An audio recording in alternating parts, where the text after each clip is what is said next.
fccboston.com and get a copy of that. All right? So what we're going to do is, if you remember Money Sunday, we said the main thing we want to do is have you guys take what? Action. We didn't want to just have information, but we want to have also implementation. So what I came up with is, I think I'm going to write this into a PDF. Right now I got 11 financial actions, so I'm not even going to put a number on it, but this is what we're going to say. Financial actions that I want you to take now. So not, and the key word, the operative word here is action. I don't want you just to listen to this and say, oh, this is good. No, I want, what actions do you need to take right now to put yourself in a better financial position? And I don't have notes. I do have my notes, but I'm not giving you any notes. So what you're going to have to do is take out your notebook and a pen and write this stuff down. All righty? So let's look at it. Action number one is, as we're going to come out of this year, heading into the year 2021, I want you to position in your mind that God is the source of all your provision. So what does that mean? Well, that means that if God is the source, everything else is what? A resource. So your job is a resource. Your business is a resource. Your investments are a resource. If you look at Proverbs chapter 22, look at verse 14. We're not going to look at it. I'll just quote it. But matter of fact, let's look at it. We're in Bible study, right? Look at Genesis chapter 22. Look at verse 14. But you have to position in your mind that God is the source of all your financial provision. Well, Pastor, why is that important? Well, because we've been trained that my job is the one, my job at the T, or whether I work for the hospital, or whether I'm my own boss. Well, you got to understand, everything, God is the source, everything else is a resource. And the reason why you want to get that in your thinking is because if the resource changes, or if the challenge changes, you're not freaking out. You know what I mean? Look at Genesis chapter 22, look at verse 14. It says this, so Abram called that, well, look at start at 13. Proverbs 22, look at verse 13 and 14. We'll look at those two verses. Genesis chapter 22. Now, y'all should be at Genesis because it's in front of the Bible, right? Genesis 22, look at verses 13 and 14. It said, Abraham looked up, and there in a thicket he saw a ram caught by its horn. He went over and took the ram and sacrificed it as a burnt offering instead of his son. So Abraham called that place, the Lord will provide. And to this day it is said, on the mountain of the Lord it will be provided. So these two verses, or in particular Genesis 14, 22 and 14, we recognize God goes by the name of Jehovah what?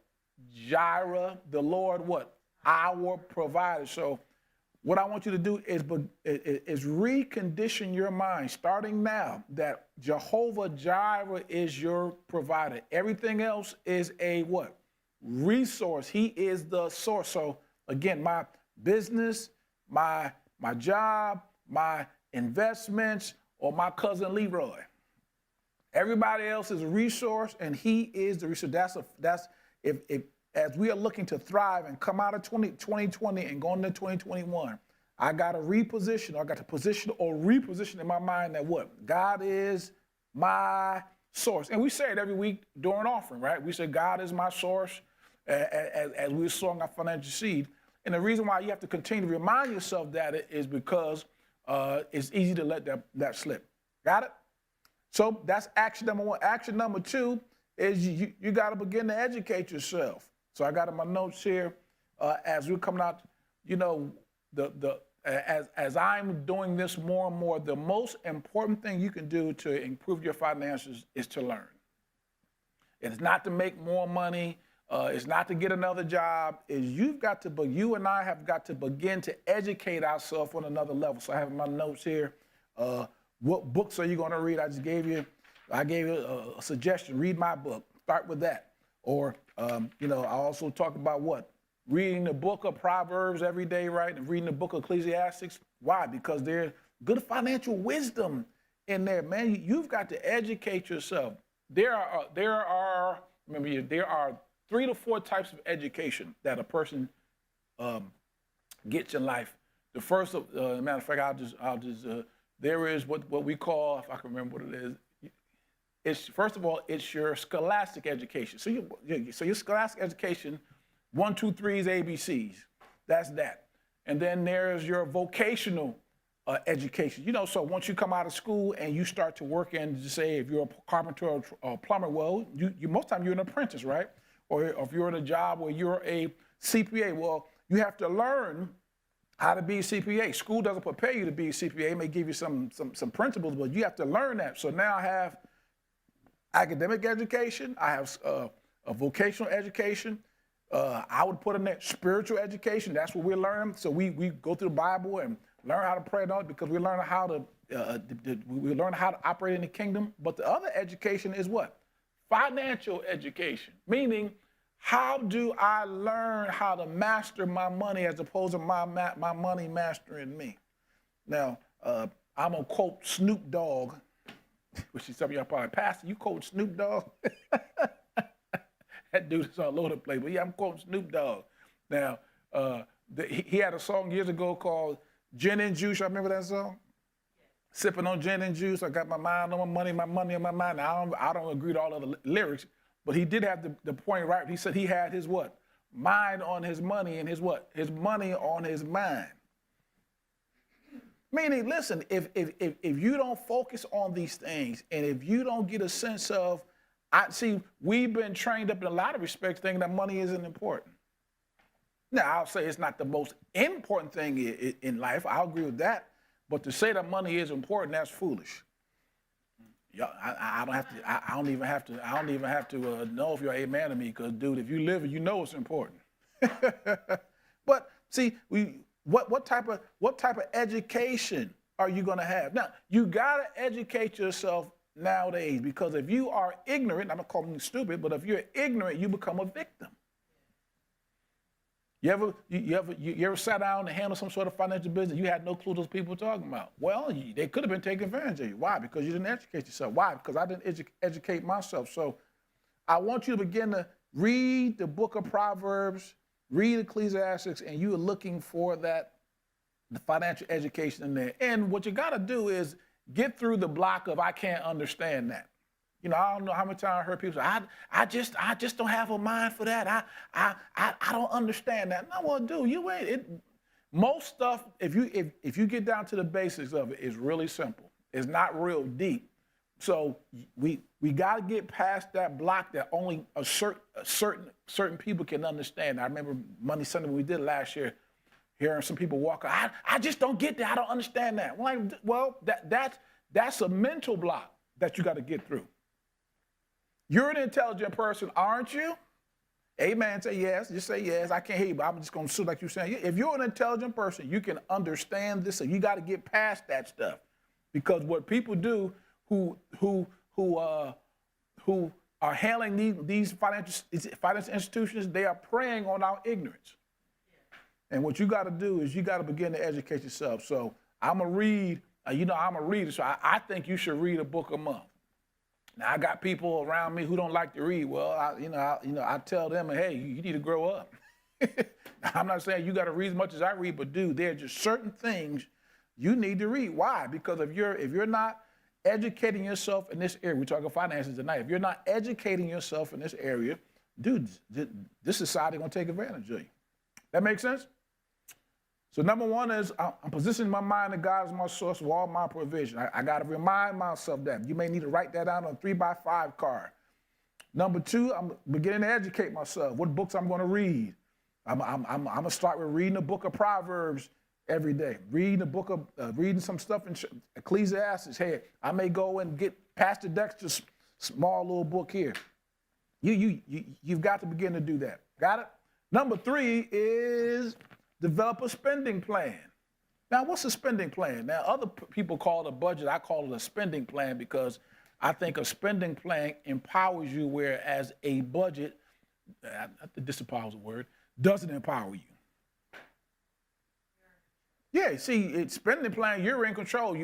What you're telling your money, what you're telling yourself, or when you have a spending plan, what you're doing is you're telling your money what to do. You're telling it where to go and how am I going to spend you. You know what I mean? And so you got to develop a spending plan. Now, your spending plan should look something like this. Now, I've talked about this in times past. But like I said, so this ain't Monday, Sunday, but it's Monday, Wednesday.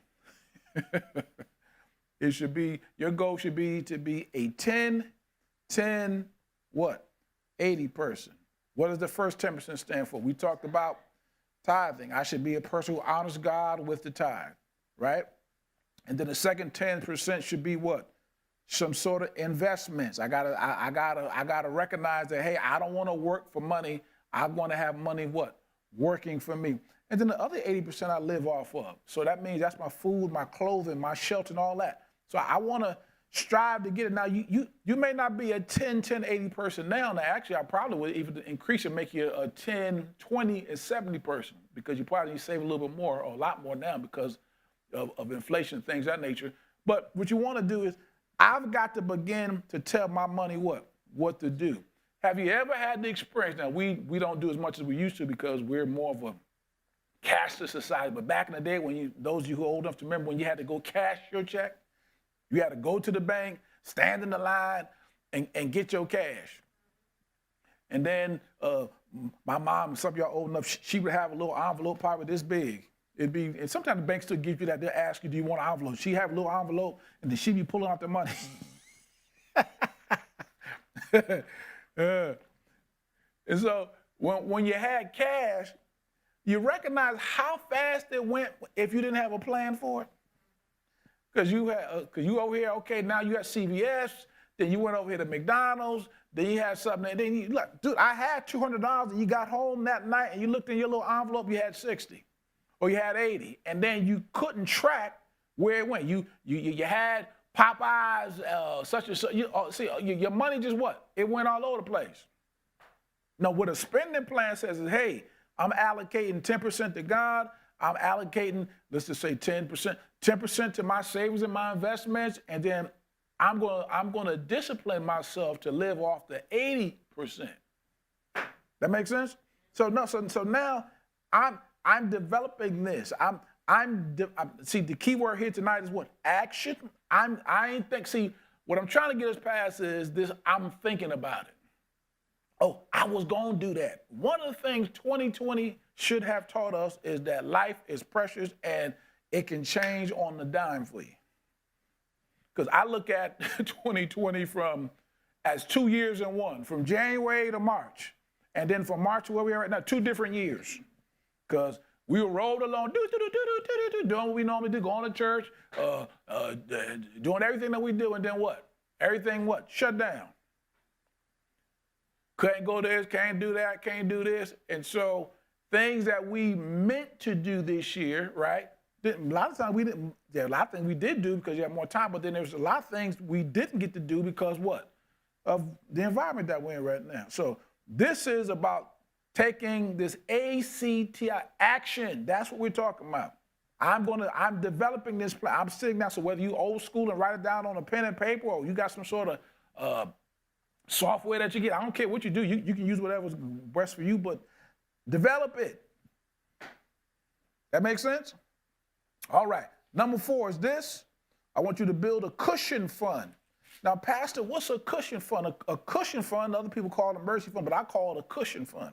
See, because I want to have some margins in my life. Well, how much should I have in my cushion fund? Well, if you don't have a cushion fund, I want you to see how fast you can get to $1,000.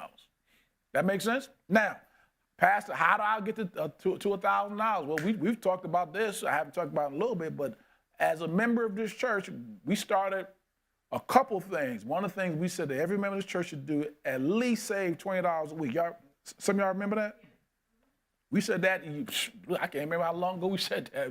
You should at least put away $20 a week. Well, Pastor, $20 ain't a lot of money. You're right, because you probably spend that at Chipotle or the Chick-fil-A or wherever you like to eat out at. So I'm not, now, you probably should spend more. And then some of us, if you're on the LaShawn Holland call that we did, this was early in the year, where she gave us a $5,000 savings challenge and gave us a list of what to do in order to save $5,000 in a year. And if you want that sheet, I'll give it to you. So maybe if you didn't do it this year, you could do it next year. But it's fairly simple to do.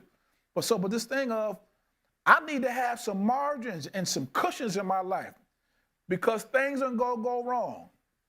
PK and I away last 2 weeks ago. 2 weeks ago, come back home. Our son Cameron said, Dad, there's a tree cracked in the backyard. I didn't even think nothing about it. Came back home, or we got home on Saturday morning. Saturday night, windstorm came, knocked the tree down. And $1,000 later, the guy came, looked at the tree on Saturday night, Sunday morning, Sunday after church, he cut it down. $1,000 that I hadn't planned on spending, but I'm practicing when I preach. I always put something aside because, dude, I don't know what's going to happen. You need a cushion fund. Or your kids come to you and say, Mom, I need such and such. How much does it cost? $500. Well, you hadn't planned on spending $500 on what they bring it to you, but because you have a cushion fund, you've built some margins in your life. You ain't freaking out and putting it on a credit card or whatever else. That makes sense? So listen, see how fast you can get to $1,000. Pastor, where should I save it? I don't care where you save it at. You can put it in your savings account, you can put it in your checking account, but just make sure that it's hard to get to. There are money, I've told you this in the past. There are monies that I have that I actually don't even have a checking account for it, a check for it. I don't have an ATM for it. I have to actually drive, and actually the account is across town. I got to get my car and go across town to actually get the money. And so sometimes I don't feel like going across town. Guess what happens? That money stays right there. So if you know that you got an itchy finger and you can't control yourself, dude, you need to go put that money into a place where it's hard to get to. I'm telling you. But listen, a cushion fund, dude, it is critical for you to have one. I was listening to one of my mentors was saying, he said, you should just plan on spending about $1,500 every 6 months on your house for something going wrong. And I'm like, that seems to be, I'm like, yeah, you're about right about that, because it seems like every 6 months or so, something jump out where you got to spend $1,000 or more on that you hadn't planned on spending. But because you put the cushion fund in place, you ain't freaking out. But if you didn't do it, you don't have one. So I want you to build a cushion fund. I want you to have some margins in your life. So if something jump off, you ain't freaking out. Make sense? Number 5, fifth action to take. I think I'm going to end on this. What time is it? Oh, I got some time. Yeah, I'll go about a half hour because you got a lot of work to do. So I want to give you but I'll go to 6 today, and then we'll pick it up next week. And I'm not on the timetable, so I'm not. This is Wednesday night Bible study, so I ain't tied to no time. Number 5 is this. I want you to purchase life insurance. Key word here is what? Purchase. I know you've already researched it. You've already sat with the agent. You've already been online. You did all that type of stuff. Now it's time for you to do what? Actually purchase it. So, Pastor, how much life insurance should I have? Well, if you go to YouTube, I have a YouTube channel, and I actually did a life insurance mini class. So you can get a sense of how much life insurance you should have. I talked about the 2 types of life insurance, and I gave you a formula on how to do it. I ain't gonna do it here, but a rule of thumb when I was selling life insurance was between 5 to 10 times your income is a rule of thumb. So if you made, just say you made $30,000, 5 to 10 times. So 5 times 30 would be $150,000, or 10 times that would be $300,000. See, most people are not. Yeah, thank you. I'm tripling that word. Are not adequately insured. Well, except they ain't got enough. I couldn't get that word. They ain't got enough. Most people don't have it. You think I got $100,000, I got $200,000. That's enough. That ain't enough insurance. Listen, the same responsibilities that your family has while you're alive, they're gonna have while you're dead, and probably even more. And all I can say to you is this: and some of you have seen this where people don't have life insurance, but they got a GoFundMe page. Come on, man, that shouldn't be the case. So this is the time. I ain't even talking about the next year. I'm talking about nothing. You need to purchase it right now. So you need to call somebody. If you need a recommendation, shoot me an email. I can recommend some folk to you who can help you out. But I want you to actually purchase life insurance. You need it. And then I heard, back in the day when I used to sell it, and particularly men used to say some dumb stuff. Women are sort of cool because they recognize they got to take care of their family. But guys would be like, well, when I'm going, I don't care what happened, and they can figure it out. Or some dude ain't gonna be sleeping in my such and such. I'm like, dude, well, the saying is you can't be dead and jealous at the same time. Like, listen. When I'm up out of here, Pastor Kendra go get somebody else. Well, she ain't get somebody else good looking anyway. If she ever get somebody else, that I'll do. I ain't gonna care. I'm gonna be gone.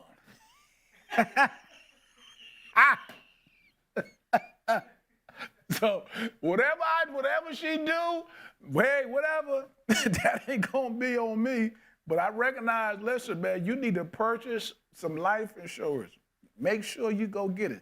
And then even if you say at this point, Pastor, it's tight for me. Well, what I would suggest is if you have an employer, a lot of times your employer offers it. At least start there. You can get some group insurance.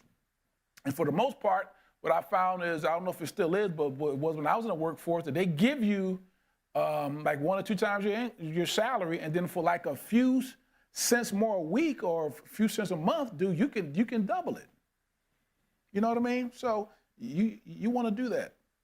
All right, last one, look at tonight. Is number 6 is I want you, because like I said, you got a lot to do, so I don't want to give you too much. And then number 6 is put together, and this is one of my weak spots here, is put together an estate plan. Now, what's an estate plan? An estate plan is looking at wills, getting you a will and trust, those type of things in place. Believe me, we've lived that over the last year or so, because when everybody said, well, I don't have enough money to have an estate or get a will. And no, everybody needs one. And to be honest, everybody has an estate plan, because what happens is when a person dies, and if you don't have a will, if you don't have a trust, the state, or in my case, the Commonwealth of Massachusetts steps in and they tell you what to do. So you need to put together a plan, and you need to be specific as to how you want things to happen. Also, it talks about, oh my goodness, baby, what's that thing when a person is alive? And the proxy, the health proxy, that's part of your estate plan. So if something ever happens to you, you can make a decision. Now, this is what I know about some folk, our people in particular. Now, because there may be some Caucasians who watch this, and so it's all good. But I know black folk, because I've been black all my life. See, a lot of times we don't want to talk about this type of stuff. Talking about, I think it was last Saturday we were talking about Pastor Dell and a few of us were talking about it. It's not like we don't think that we ain't gonna die duty. If you're not talking about it, that don't mean it's gonna stop. You're gonna stop. You ain't like you're gonna die because you ain't talking about it. Well, the problem is because we don't talk about it, and then we don't have instructions as to what we want to happen, all type of chaos is breaking out. Now people fighting over the house and fighting over jewelry, and mom would want me to have this. No, so what you got to do is put stuff in place. Put your affairs in order. So you got to find out how to do that. So whether you go to a lawyer and get something done, or you go to LegalZoom or whatever it may be, you can figure that out. Matter of fact, that's one of the things I want to work on, is get some people that we affiliate that we can trust. I sort of got some people, but I want to work on that some more. But putting together an estate plan, you need to start thinking about that right now. Amen? All right, so I gave you 6 things, 6 actions to take. Right now I got 5, but it may be more by the time I get to you next week. So I'm just gonna say 6. So let's recap, then we'll get it up out of here. Number 1, position in your mind that God is the what? Source of all your provision. He is the source. Everything else is a what? Resource. Number 2, I want you to begin to educate yourself. So what books are you gonna read? You're going to read, actually, you read a chapter in the book of Proverbs. As you're looking through those, you'll see a lot of stuff that talks about finance. It's the best book of finance ever written, the book of Proverbs and Ecclesiastes. Number 3, do what? Develop a spending plan. What you're going to do, you're going to tell your money what? What to do. You're going to be a what? 10, 80 person. I should get a t-shirt made up. 10, 10, 80. Number 4 is you're going to build a what? Cushion fund. Why do you need a cushion fund? Because I need some margins in my life. Something go wrong, I ain't flipping out. Tree fall on your house, you ain't tripping out. Matter of fact, I didn't tell you what happened. I said the tree fell, and it fell on